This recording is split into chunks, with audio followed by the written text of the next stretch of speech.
Greetings, loved ones. Let's take a journey. This is my literary analysis of Mary Shelley's Frankenstein. My thesis is thus: Frankenstein is Brat. Let us start in the spring of 1818. 19-year-old Mary Shelley has just unleashed a masterpiece of a novel that would come to leave an indelible mark on the world of literature. The choices Mary Shelley makes throughout this novel are simply genius. It is quote after quote of rich expression of complex humanity. The premise is brilliant in itself, and the way that the story evolves and resolves only speaks further to the brilliance of Mary Shelley. This novel is singular and complete. It is powerful and vulnerable. Charli XCX's sixth studio album, Brat, dropped with a truly unforgettable bang. There is no other way to say it. She remixed pop culture. Single after remix, music video after surprise show, Charli dominated 2024 and continues to soar. If you didn't live through Brat summer, you didn't live.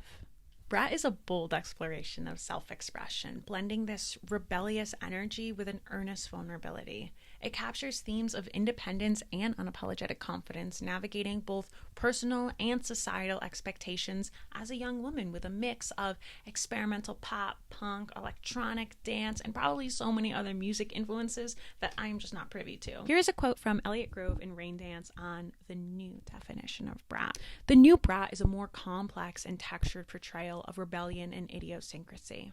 In her view, a brat embodies a spirit of nonconformity and audacity. These are characteristics often celebrated in the arts. In more conventional settings, they can be contentious. This new definition aligns with the ethos of youthful defiance and a unique, unabashed approach to creativity and self-expression. Victor Frankenstein's unchecked ambition and the creature's quest for acceptance reflect the bold audacity as well as the vulnerable longing that Charli expresses in Brat. A quick disclosure that this is a mere critical analysis. I will be looking at Frankenstein through a Brat lens, drawing parallels between two pieces of art that I love. While I cannot speak for the experiences of Mary Shelley or Charli XCX, I am sharing my personal interpretations of their work and what I've learned about their lives. As a trigger warning, this video does discuss suicide, traumatic childbirth, infant death, and death in general. Please click off if those topics are not for you. Mary Shelley was born Mary Wollstonecraft Godwin on August 30th, 1797, making her a Virgo icon.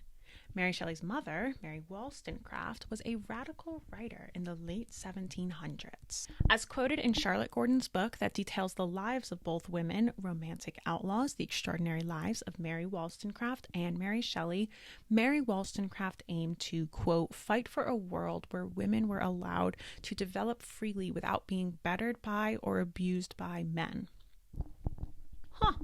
A thought! Wollstonecraft advocated for the free thought of women, education for both sexes, and questioned the principle of marriage. Her ideas were radical, especially at the time. She engaged and enthralled many. Among her admirers was novelist and philosopher William Godwin. William Godwin shared many of the same radical ideologies. Though Wollstonecraft and Godwin had both proposed questions against marriage in previous publications, they soon became legally bound. Thus, when the soon-to-be Mary Shelley was born, she was protected from the socially isolating status of born illegitimate. Tragically, during Mary's birth, her mother was exposed to an infection. This was very common in childbirth at the time, as there was little knowledge of germs, and this infection would kill her days later. Mary grew up without her mother, but she was still heavily influenced by her mother's writings and by the stories her father shared with her about her mother's beliefs. For some time, her father took pleasure in discussing with Mary the ideas he and her mother shared about politics, philosophy, and free thinking. They often visited her grave together. Mary Shelley had a bond with her mother that far exceeded the limitations of death. Through her childhood, Mary Shelley clung to the words of her parents and admired them both greatly. But after the birth of his daughter, the death of his wife, and enter stepmommy, William Godwin began falling back into more conservative views on women and was appalled when at 16 years old, Mary left home to live with the man she loved, Percy Shelley. Here's a little bit about Percy. Percy Shelley was 22 at the time. He was a poet who had been kicked out of Oxford University for circulating radical pamphlets. You know, typical bad boy. He came from a wealthy family, but his parents didn't approve of his radical ways. He was perfect for 16-year-old Mary, although his wife, Harriet, may not have felt the same. Mary Shelley lived by the free-thinking philosophies instilled in her by the influence of her mother beyond death and the teachings of her father. But when she followed her independence too far, to the home of another man out of wedlock, her father turned on her. Mary tried for many years to win back the approval of her father, naming her son after him, even dedicating her novel to him, to no avail.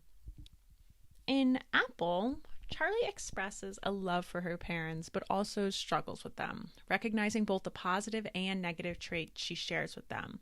In the song, she yearns for an escape. The lyric, "I wanna throw the apple into the sky," might symbolize a desire to release or escape from the weight of her inheritance, both literal and emotional, trying to break free from those burdens or expectations. The sky, as a vast open space, is a place of possibility or transformation, offering a kind of release without entirely rejecting the apple. Or perhaps this sky apple lingers over her, and while she's not holding the apple that second, the apple will come back.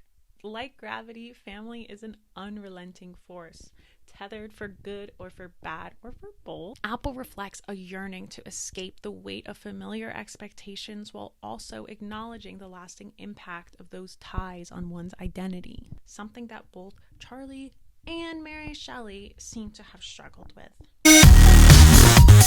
360 is about the power of being iconic and doing something new. In this song, Charli celebrates the influence and acclaim that comes with conquering uncharted territory, name-dropping figures that have done such like Gabriette, Julia Fox, while also celebrating herself as one of those icons. Frankenstein opens with a series of letters from Robert Walton, an explorer on an Arctic expedition, writing to his sister, Margaret, detailing his journey and his hopes of making important contributions to human knowledge. In one of these letters, Walton describes rescuing a strange, ill man from the ice, hardly alive, on a sled pulled by dogs. Once this mysterious man is capable of speech, we learn he is, of course, Victor Frankenstein. You see, both Victor Frankenstein and Robert Walton shared a passionate ambition to achieve groundbreaking scientific feats by any means necessary. Walton seeks to conquer the unknown by exploring the Arctic, while Victor was consumed by his desire to unlock the secrets of life and death. Both men strove to be named synonymous with greatness. So Julia. Victor, on his deathbed as a result of his own desires, is horrified to learn that Walton shares the same mindset and begins his cautionary tale. "Unhappy man, do you share my madness? Have you drunk also of the intoxicating draught? Hear me, let me reveal my tale, and you will dash the cup from your lips." Thus, we enter the narration of Victor Frankenstein. Victor Frankenstein was born into a wealthy and loving family in Geneva, Switzerland, where he was deeply influenced by his parents' values of kindness and duty. He speaks of the same admiration for his parents as Mary Shelley had spoke of her own early childhood. His parents adopt a young angel orphan named Elizabeth, whom Victor adores. From a young age, Victor held an intense curiosity about life and science, but these ambitions expand into an obsession after scarlet fever claims his mother's life. He leaves Geneva to attend university and pursue a richer scientific education. At the University of Ingolstadt, Victor became increasingly obsessed with his studies and set out on a path of questionable experiments. "So much has been done," exclaimed the soul of Frankenstein. This is Victor speaking, by the way. He's talking about himself in the third person. "So much has been done," exclaimed the soul of Frankenstein. "Far more will I achieve, treading in the steps already marked. I will pioneer a new way, explore unknown powers, and unfold to the world the deepest mysteries of creation." That sounds kind of familiar. I went my own way and I made it. I'm your favorite reference, baby. Call me Gabriette, you're so inspired. I'm tectonic moves, I make 'em. Shock you like defibrillators. No style, I can't relate. I'll always be the one.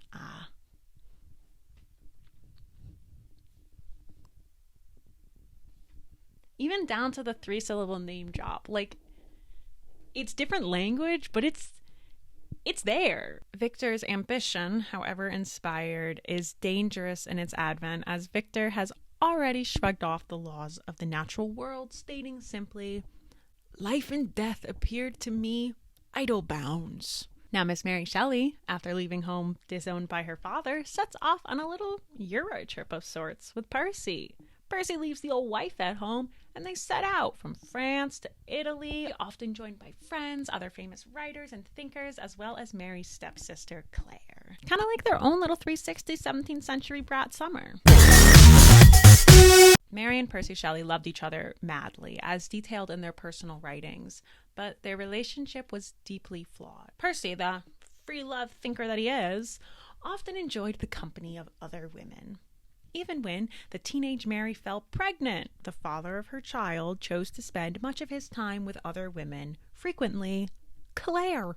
Scandalous rumors circled them. In London, the newspapers began to refer to the friends as a league of incest, further tormenting Mary and pushing her father away. Mary Shelley was isolated from her lover, her family, and society. Mary gave birth to a premature little girl.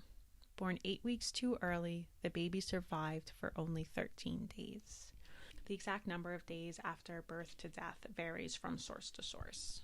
Mary suffered this loss in 1850 at the age of 17. The infant was small and weak and likely exposed to an infection during an unsanitary birth. Percy was not empathetic towards Mary regarding the emotional trauma of losing their child. He did not want to be near her, claiming he was fearful of contracting a fever from the breast milk.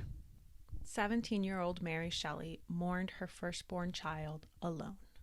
It is hard not to acknowledge the tragic irony here that so much of what Mary Wollstonecraft advocated against are the causes of Mary Shelley's greatest trauma: a lack of education or general understanding of the needs and workings of women's bodies. In the following weeks, Mary Shelley wrote in her journal, "Dream that my little baby came to life again, that it had only been cold and that we rubbed it by the fire and it lived. I awake and find no baby. I think about the little thing all day." Mary was taunted by the image of the lost child. The next year, Mary Shelley gave birth to a baby boy whom she named William. In 1916, Mary and Percy joined a friend of theirs, Lord Byron, a known writer and socialite, at a rented chalet called Maison Chapus in England during the infamous Year Without a Summer. It was called this because of the horrible and persistent storms that lasted months. So not very Brat summer. Still Brat. Still Brat. Claire was there too. Pregnant Claire. It was Byron's, don't worry. As the story famously goes, on a dark and stormy night, Lord Byron prompted the circle of writers to each write a ghost story. Mary, toying with ghost stories, still plagued with reoccurring dreams of her dead child, saw a different image in a dream. A sight so vivid she called it a vision. She saw a student standing over the sprawled out body of a demented man. She shared the vision with Byron and Percy, who were captivated. Her small ghost story was the first idea of what would become Frankenstein. Speaking of which, Victor now spends days and nights in his laboratory, collecting body parts from cadavers to construct his creature. Victor believes wholly, despite the daunting scale of his project, that he will eventually succeed. Every failure will only bring him closer. "I was encouraged to hope my present attempts would at least lay the foundations of future success. Nor could I consider the magnitude and complexity of my plan as any argument of its impracticality. It was with these feelings that I began the creation of a human being." He already celebrates himself as an acclaimed scientist in his mind, crowning himself as the creator of a new species, without elaborating at all on what it means to be the creator and source of a species. It is clear how the loss of his mother is present in these experiments, as he talks about after all this succeeds and goes so well in a matter of time, maybe he will be able to bring actual people back to life. The assembling of the body occurs over a few months, but within the book, he starts and finishes assembling the body within the same chapter. The brevity of Victor's assembling the creature emphasizes his obsessive, single-minded pursuit. Making this important section of the novel relatively short highlights his lack of reflection and consideration of his enormous actions. This is what I mean when I talk about Mary Shelley's brilliant writing choices. She says so much here in what she chooses not to say. The instant the creature opens its eyes, Victor is filled with horror and regret. Overwhelmed and disgusted, he runs. The creature's first experience with life is to be seen and to be abandoned. I Think About It All the Time, featuring Bon Iver, explores the anxiety of time and the struggle to balance love, career, and the existential uncertainty that comes with all of those choices.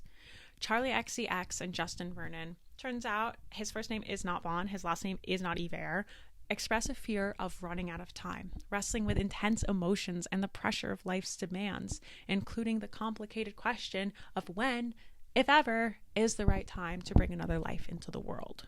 Themes of time, fear, and sacrifice echo Mary Shelley's personal struggles with loss, isolation, and the pressure of her own ambitions. While Mary may have done nothing wrong within her pregnancy, in the early 1800s, women bore the blame if they lost a child. The emotional neglect from Percy and societal judgment intensified her grief. I think Victor Frankenstein's reckless creation of life mirrors Mary's own guilt towards conception, as both daughter and mother. Hi, it's me. You're all in danger. Charli XCX has not been nominated for a Grammy in 10 years. In 2015, she was nominated for Record and Pop Duo for Fancy. Not even I Love It, which is crazy. In Spring Breakers, Charli sings about showing up to the Grammys to commit an act of mass violence in response to never being invited, despite obviously deserving it, objectively deserving it more than a lot of the actual nominees. She's not irrational in this proclamation, also stating, maybe if you give me that prize, you might see a tear from my eye. It might change my whole damn life. I'd maybe thank God on stage. I love this song. Now, Victor Frankenstein has adopted a real out of sight, out of mind mentality with the creature. After a few months with no cadaver drama, his life begins to turn around until he receives word that his baby brother, William, has been killed. Upon returning home and hearing the horrors of the murder, Victor understands that the creature must be responsible. Still, a young servant and a family friend named Justine is put to death for the murder of William, despite Elizabeth and their father swearing on her innocence. Victor, unable to bear it all, flees to the mountains to find the creature. The creature admits to the murder of William and the framing of Justine, claiming that if humanity rejects him so violently, he will respond with the same hateful aggression. In an utterly heartbreaking moment, the creature places his hands over the eyes of Victor so that he can relieve his creator of the sight of his creation. I don't think I have a creature voice. I take from thee a sight which you abhor. Still thou canst listen to me and grant me thy compassion. By the virtues that I once possessed, I demand this from you. Hear my tale. Thus, the creature takes the narration. The creature, like Charli, just wants to be invited. Where she wanted an invite to the Grammys, he wants an invite to society, to connection, to humanity. And when they do not receive these coveted invites, well, I just laughed when the bodies went splat. I love this song.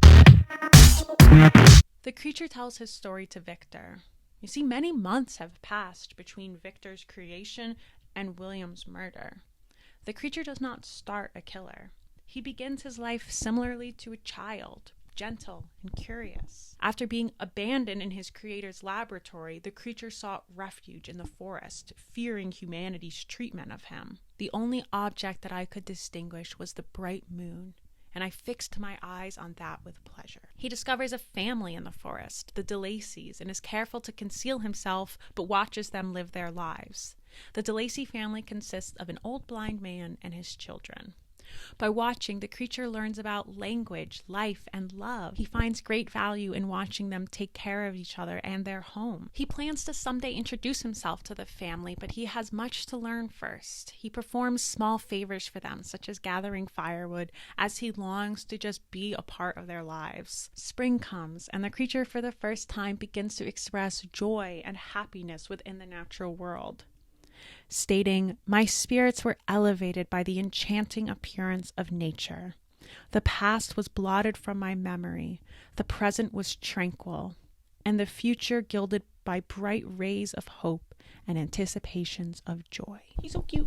And naturally, the creature stumbles upon some essential literature in the forest. Sorrows of Werther by Goethe, Plutarch's Lives of Illustrious Greeks and Romans, and Paradise Lost by John Milton. Paradise Lost has a particularly profound impact as he relates to both Adam and Satan. The books provide intellectual stimulation and emotional depth, but they also highlight his alienation as the creature longs for this intellectual stimulation and emotional depth with another being. Everything is Romantic, featuring Caroline Polachek, celebrates the cyclical nature of love with repeated refrains about falling in love again and again. It captures a tension between romantic dreams and the realities of work, disconnection, and nostalgia, while still holding on to the belief that romance can be found in unexpected places, that being all places. Like the song's repeated cycle of falling in love, the creature's longing for compassion is continuous, thwarted constantly by his insecurity, but hopeful at this point.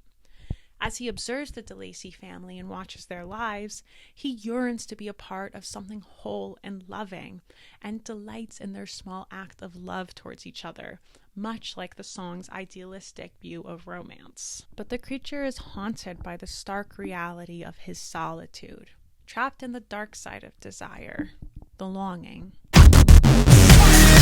The creature believes that if he can reveal himself tactfully, that the DeLacys will accept him. First to the blind man alone, but when the rest of the family comes back too soon, they see the creature and react with fear and violence. This rejection deepens his sense of isolation and confirms his fear that he will never be accepted because of what he is. Girl So Confusing, featuring Lord. We can't get into the Lord of it all. That's a separate entity. This song dives bluntly into vulnerability and self-defense in relationships. And it's just self-defense until you're building a weapon. Suggest that what begins as a natural response to protect oneself emotionally, mentally, or physically can gradually evolve into something destructive and violent. The creature has been wounded deeply. After the initial abandonment of his creator, the creature miraculously found hope in the DeLacy family. He made himself vulnerable despite everything he had been through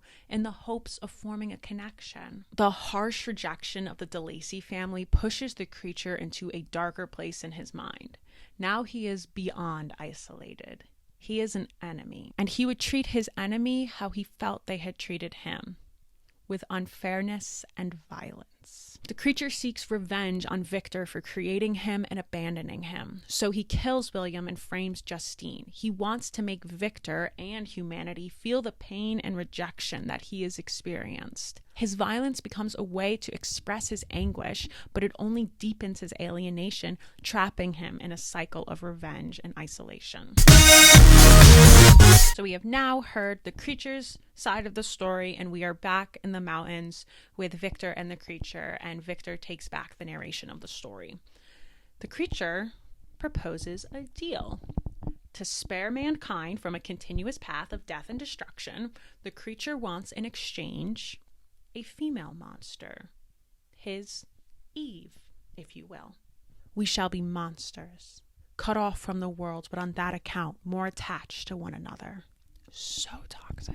At first, Victor agrees and begins to form the female creature, but after reflecting on the implication of this creation, he destroys the female, ripping her inanimate body limb from limb, never to be given life. Victor destroys the female creature out of fear that, 1, she and the creature could mate and multiply, 2, that she would reject the male creature, causing an even greater pain, fueling its vengeance and destruction further, or, worst of all, The female creature would have thoughts and ideas of her own, and Victor feared a creature that would obey neither her creator nor her Adam, just as Eve had. The female creature, the Eve, represents a like-minded monster who share in the same fiery ideas of Mary Shelley and her mother, ideas threatening to society at the time and therefore rejected. And she, who in all probability was to become a thinking and reasoning animal,